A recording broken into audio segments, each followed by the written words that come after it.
For some, the Elden Ring DLC may have left more questions than answers in the minds of the players. The ending isn't exactly straightforward, so I'd like to try to make sense of the chaos. This should go without saying, but massive spoilers ahead. I don't make these sorts of videos often. I do believe I have a pretty good understanding of the lore of Elden Ring and what seems to have occurred during the DLC. That being said, I highly encourage discussion and other interpretations in the comments. This aspect of the games is easily my favorite, and I love seeing what other players have to say. And as we get further away from the release of the DLC, I'm sure there will be much more skilled and in-depth interpretations to come from various other creators. These are simply my initial thoughts. I'm pretty sure I read every item description in the DLC, or at least a description of every item or remembrance that I got my hands on. But that doesn't mean I memorized everything, so again, please leave your thoughts in the comments below at the end of the video.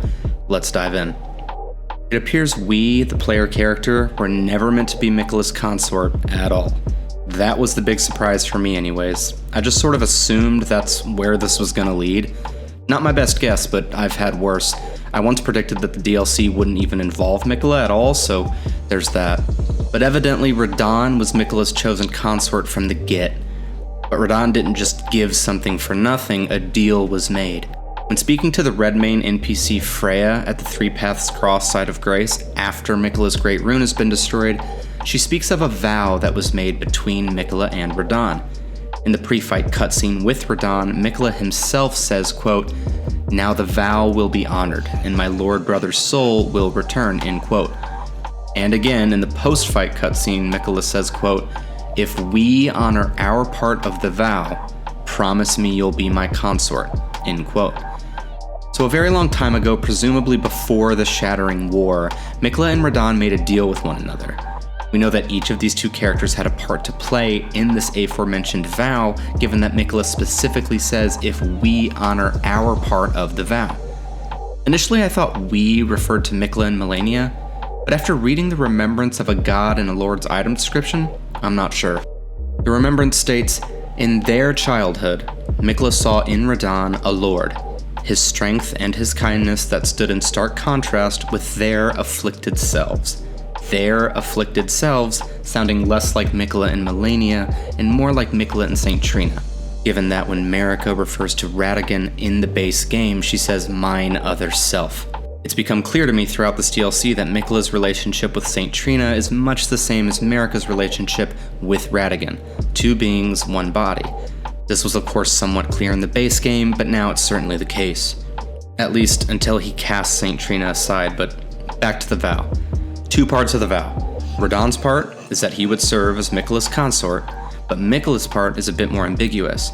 I certainly have a theory, but in scouring the internet for what other players think, I've seen many. There's a good chance and good reason to believe that Radahn was not in complete control when he became Miquella's consort in the final boss fight, that he was in fact compelled by the powers of Miquella. You'll find as I continue on this that this isn't in fact what I personally believe, and I'll explain why, but what we know of Radahn throughout the base game largely supports the idea that he was a supporter of the current order, the Golden Order. Radahn's armor description from the base game states, "The Golden Lion is said to symbolize Godfrey, the Elden Lord and his beast regent Sirach. From his youngest years, Radahn was naturally captivated by the Lord of the Battlefield." His helmet from the base game reads, "Radahn inherited the furious flaming red hair of his father Radahn, and is fond of its heroic implications. I was born a champion's cub, now I am the Lord of the Battlefield's lion." Radahn was proud to be the son of Radahn and revered Godfrey during Godfrey's time as Elden Lord. There's no real evidence to support him being a supporter of a new order. However, I tend to believe that Miquella's end of the vow was to allow Radahn to die an honorable death in battle, or some sort of duel with Malenia. Couple of reasons for this, one being that witch hunter Jaren states after the Radahn festival, quote, "Radahn is surely pleased. Festering with rot and crippled by madness, all he wanted was an honorable death," end quote. Now, he doesn't implicitly state that Radahn wanted an honorable death before being crippled by the Scarlet Rot, so this statement doesn't hold a lot of weight in this regard. However, my main reason for thinking this is the fight between Malenia and Radahn itself. The young lion's armor description states, "When Malenia, blade of Miquella, let the rot flower blossom in Aeonia, Radahn heard a murmur in his ear. Miquella awaits thee, O promised consort." Not to mention when watching the fight itself, when Malenia jumps on top of Radahn and plunges her blade into him, you can see this happen, and for a time, a matter of seconds actually, Radahn does nothing. He lets her do whatever it is she's going to do, which inevitably winds up being the Scarlet Bloom. I do believe it was the intention of Malenia to kill Radahn here, but I also believe it was Radahn's intention to die here. But there would be no victor. I'm going to circle back to this moment a number of times throughout the video because of all the different theories that I discuss. This moment, when Malenia plunges her blade into Radahn and the way he reacts to it, in my opinion, is quite telling. Now there are problems with this theory. I've seen a number of players who believe Radahn decided to break the pact he made with Miquella, that's the reason he laid siege to the capital Leyndell, and Miquella was forced to send Malenia to Caelid to make him honor his part.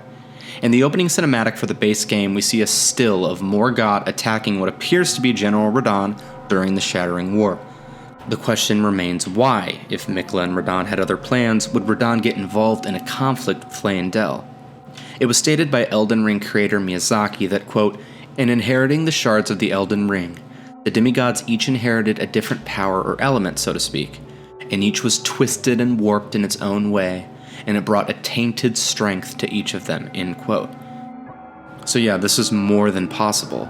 It's possible that since Radahn and Miquella made this pact in their youth, and as they grew older and the Shattering War began, Radahn's ambitions changed.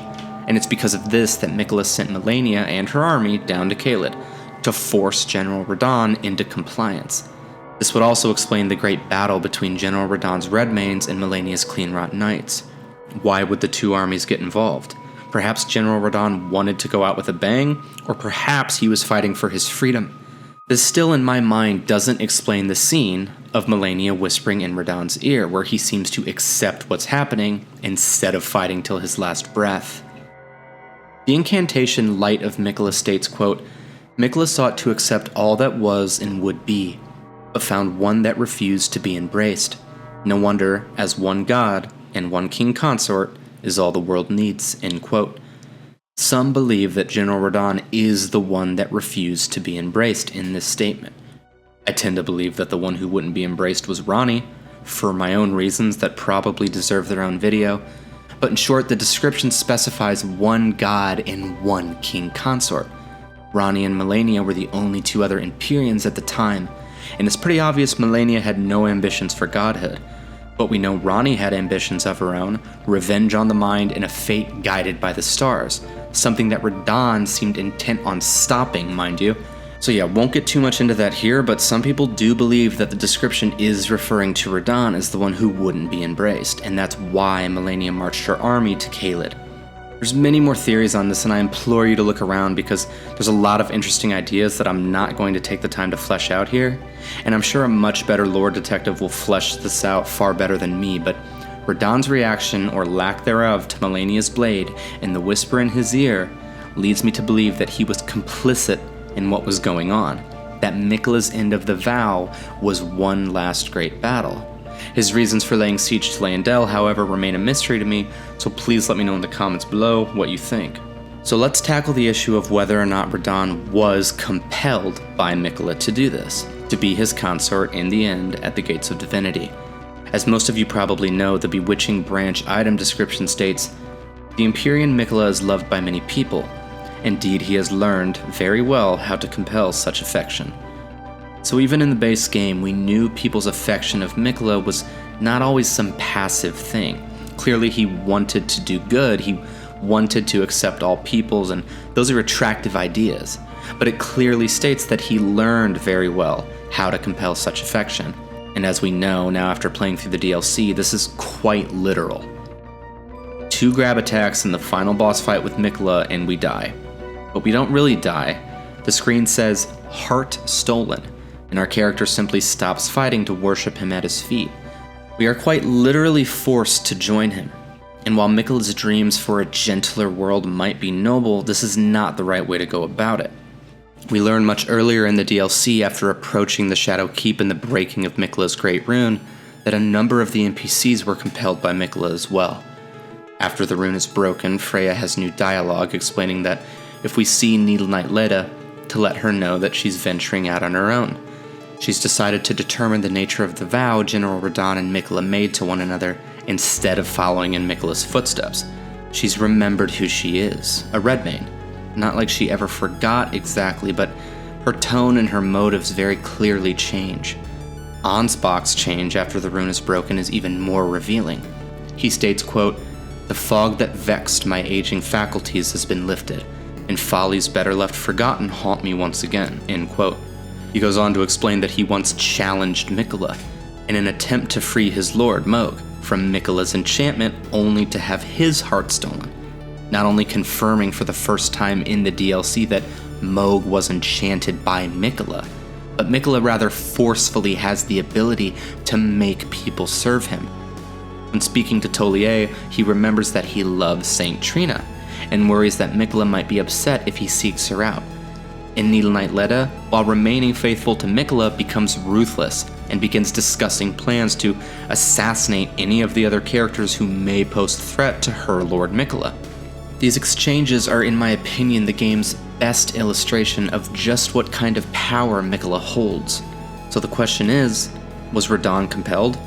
At the end of the game, in the final boss fight, when he made his vow in the first place, or ever? I don't believe Radahn was compelled to be Miquella's consort, at least in the beginning.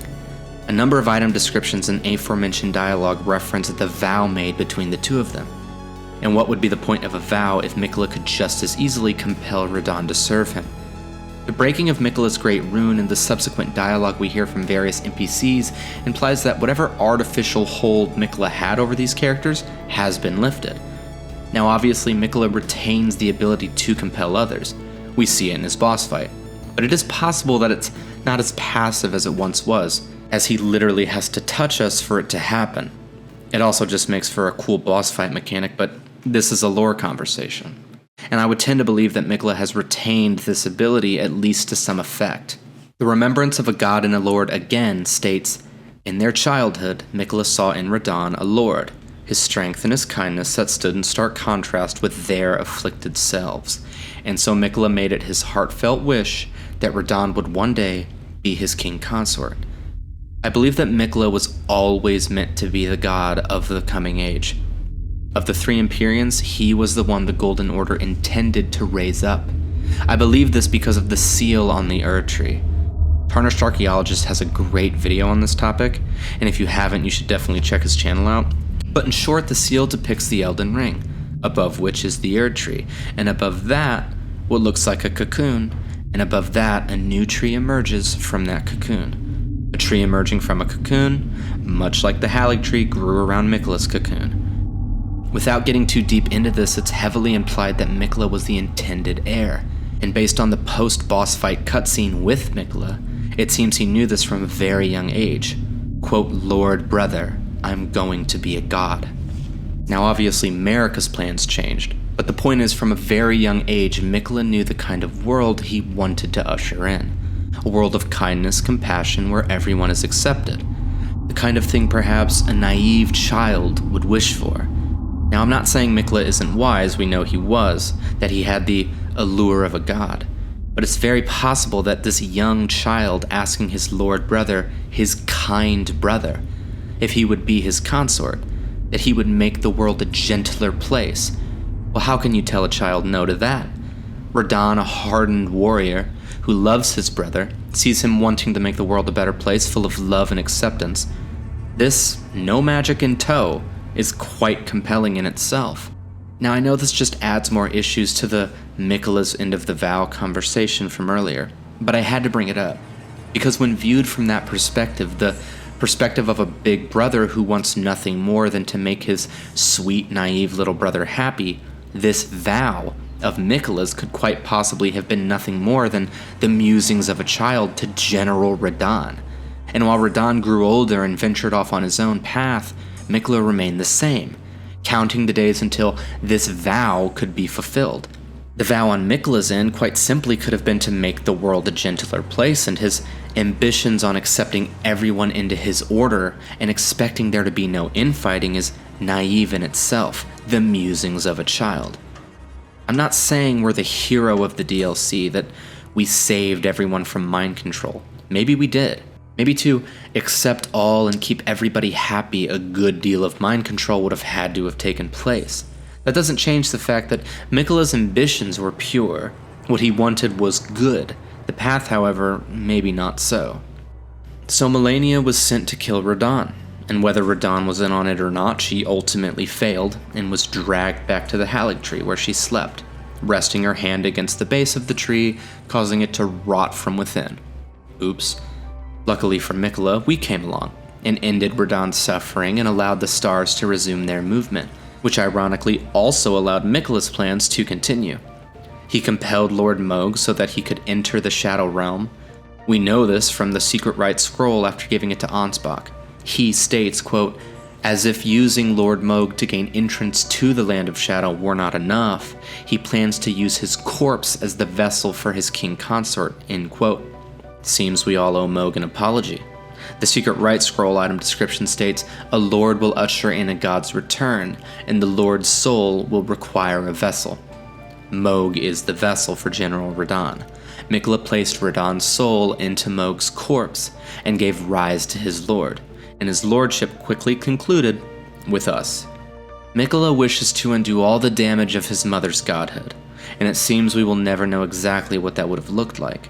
And bringing everyone together likely would have required quite a bit of Miquella's compelling to get away with it given the nature of people. I'm not sure if we are the hero of the DLC. It'll take a better lore navigator than me to determine that. Miquella did cast away his love in the form of Saint Trina. We know this from Miquella's cross and the stone coffin fissure. And what a world would look like without Miquella's love, we can't be sure. What Marika did was different, but not so different. She took control and made the world the way she wanted, not by way of free will, but by force. And what Miquella uses seems pretty forceful. There's so much interesting Marika lore in the DLC. All the dead bodies at the Gates of Divinity are Horn people. Pretty sure the Horn people were putting Marika's people in jars and torturing them. And that made her mad, and the rest is history. If you want to hear more about that, subscribe because there's a lot to unpack there for its own video. I'm new to these sorts of videos, but Souls lore has always been a passion of mine. I hope I've earned your subscription today. Please like the video if you enjoyed it and let me know your thoughts in the comments below. Thanks for watching.